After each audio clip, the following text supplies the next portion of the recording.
জেলের দাগ একবার যার লাগছে সেই দাগই।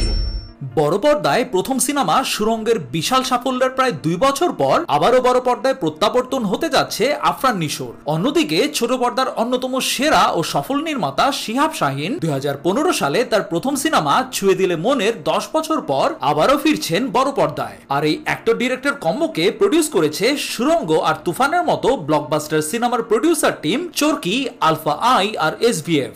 সর্বোপরি শাকিব খান অধ্যুষিত আমাদের দেশি সিনেমার রাজ্যে শাকিব খানের পর জনপ্রিয়তার ফ্যানবেজের দিক থেকে সবচেয়ে শক্ত অবস্থানে আছেন আফরান নিশো, যার প্রমাণ আমরা 2023 সালের ঈদেই পেয়েছিলাম। অতএব দাগি কেন অনেক গুরুত্বপূর্ণ একটা সিনেমা তা আশা করি আমরা সবাই বুঝতে পারছি। এখন প্রশ্ন হলো, দাগির টিজার আমাদের দীর্ঘদিনের অ্যান্টিসিপেশন আর এক্সপেকটেশনের কতটা কাছাকাছি যেতে পেরেছে?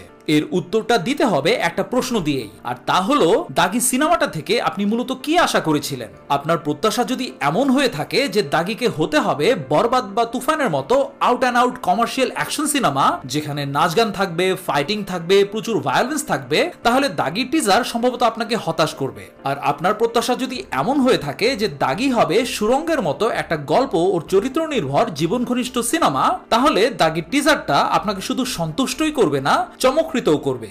দর্শক হিসেবে আমার অবস্থান দ্বিতীয় দলে। টিজার থেকে আমরা জানতে পারছি এখানে নিশো অভিনীত চরিত্রটার নাম নিশান, যে কোনো এক কারণে জেলে যাওয়ায় হয়ে যায় দাগে আসামি। পরিচালক শিহাব শাহীনের বক্তব্য অনুযায়ী সিনেমায় আমরা দেখতে পাবো প্রায়শ্চিত্তের গল্প, অনুশোচনার গল্প।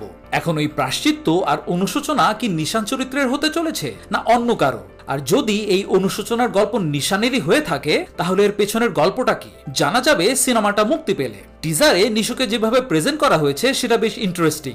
আমার ধারণা ছিল সুরঙ্গের মতো এবারও হয়তো নিশোকে একদম গ্রাউন্ডেড এবং জীবন ঘনিষ্ঠ চরিত্রে দেখতে পাবো, কিন্তু টিজারে কয়েকটা দৃশ্যে নিশোকে বেশ ম্যাসিভ ওয়েতে দেখানো হয়েছে এবং সেই সিনগুলো দুর্দান্ত ভাবে পুল অফ করেছেন নিশো। এখানে নিশোকে মোট 2টা লুকে দেখা যাচ্ছে, যার মধ্যে একটাতে তার চুল অনেক লম্বা দেখা যাচ্ছে। বোঝাই যাচ্ছে কেন এই সিনেমার জন্য এতটা সময় নিয়েছেন নিশো। টিজারে একটা দৃশ্যে আমরা দেখতে পাই জেলের ভেতর কোন এক কয়েদির কাছ থেকে মার খেয়ে মাটিতে লুটিয়ে পড়ছেন নিশান। হিরোর এই মার খাওয়াটা কোনো চিয়ারোর্দি দৃশ্য না হলেও এই ব্যতিক্রমী অ্যাপ্রোচের মাধ্যমে নির্মাতা হয়তো নিশানের জার্নি আর সাইকোলজিকে তুলে ধরেছেন, যেখানে হয়তো আমরা তাকে নিঃস্ব অবস্থা থেকে ঘুরে দাঁড়াতে দেখব।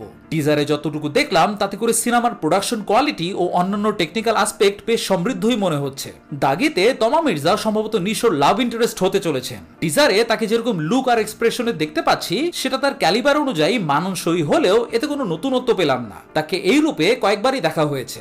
আর সুনেহরা বিনতে কামালের চরিত্রটা সিনেমায় কেমন হতে চলেছে সেটা টিজার দেখে একদমই বোঝা যায়নি। হতে পারে তিনি কোনো সাংবাদিক বা কোনো ইনভেস্টিগেটিং অফিসারের ভূমিকায় অভিনয় করেছেন যে নিশানের কেসটা ফলো করছেন। এছাড়াও সিনেমায় রয়েছেন শহীদুজ্জামান সেলিমের মতো ভেটেরান অ্যাক্টর, যার অভিনয় দাগিকে আরো সমৃদ্ধ করবে বলে আমার বিশ্বাস। সব মিলিয়ে দাগির টিজার হয়তো বরবাদ বা জঙ্গলির টিজারের মতো অতটা ম্যাস এন্টারটেইনিং বা এক্সাইটিং হয়নি, কিন্তু স্ট্রং অ্যান্ড এঙ্গেজিং একটা গল্পের আভাস দিয়েছে, দুর্দান্ত কিছু পারফরমেন্সের ইঙ্গিত দিয়েছে।